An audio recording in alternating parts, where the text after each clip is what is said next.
বেশিরভাগ মানুষ বাইক বা স্কুটারে করে বেড়াতে পছন্দ করেন। আপনি যদি গাড়ি, বাইক বা স্কুটারও চালান তবে আপনারও অবশ্যই একটি বিশেষ অভিজ্ঞতা হয়েছে। হঠাৎই আপনার বাইকের পিছনে কুকুর তাড়া করতে পারে। এই সময় তারা খুব আক্রমণাত্মক হয়ে ওঠে এবং জোরে ঘেউ ঘেউ করতে থাকে। যখন একটি বিপদগামী কুকুর আপনাকে তাড়া করে, আপনি আপনার গাড়ির গতি বাড়ান। এই তাড়াহুড়োয় অনেক সময় দুর্ঘটনা ঘটে। কিন্তু আপনি কি কখনো ভেবে দেখেছেন কেন কুকুর হঠাৎ গাড়ির পিছনে দৌড়াতে শুরু করে? কুকুরকে খুব অনুগত এবং মানববান্ধব প্রাণী হিসাবে বিবেচনা করা হয়।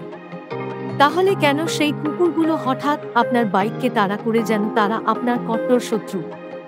এ সময় কুকুরগুলো পূর্ণ গতিতে গাড়ির পেছনে দৌড়ায়।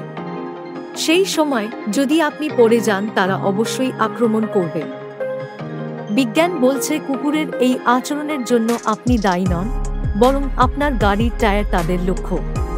আসলে আপনার গাড়ির টায়ার থেকে আসা অন্যান্য কুকুরের মূত্রের গন্ধের কারণে তারা আক্রমণাত্মক হয়ে ওঠে। আসলে কুকুরের ঘ্রাণ শক্তি খুব বেশি এবং তারা মনে করে অন্য এলাকার কুকুর সেখানে চলে এসেছে।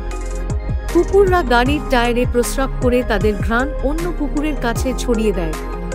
যখন আপনার গাড়ি অন্য রাস্তা দিয়ে যায়, তখন সেই জায়গার কুকুররা টায়ারের উপর অন্য কুকুরের গন্ধ পায়। এই গন্ধের কারণে কুকুর গাড়ির পিছনে দৌড়াতে শুরু করে। আসলে কুকুররা তাদের এলাকার অন্যান্য এলাকার কুকুর সহ্য করে না। এই সময় আপনি যখন আপনার গাড়ির গতি বাড়ালে তারা আরও আক্রমণাত্মক হয়ে উঠবে। অনেক সময় এর ফলে বাইকের ভারসাম্য বিঘ্নিত হয় এবং দুর্ঘটনা ঘটে। বিশেষজ্ঞদের মতে এমন পরিস্থিতিতে আতঙ্কিত না হওয়াই বুদ্ধিমানের কাজ। তবে কুকুরগুলিও এমনও যানবাহনের পিছনে দৌড়ায় যেখানে তাদের একজন সঙ্গী কখনো গাড়ির ধাক্কায় আহত হয়েছে বা মারা গেছে। তাই আপনার এলাকার কুকুর যদি কোনো যানবাহনকে তাড়া করে, তাহলে আপনি সহজেই বুঝতে পারবেন যে এই গাড়িটি আপনার এলাকার নয়। ভিডিওটি দেখার জন্য ধন্যবাদ। দয়া করে চ্যানেলটি সাবস্ক্রাইব করুন।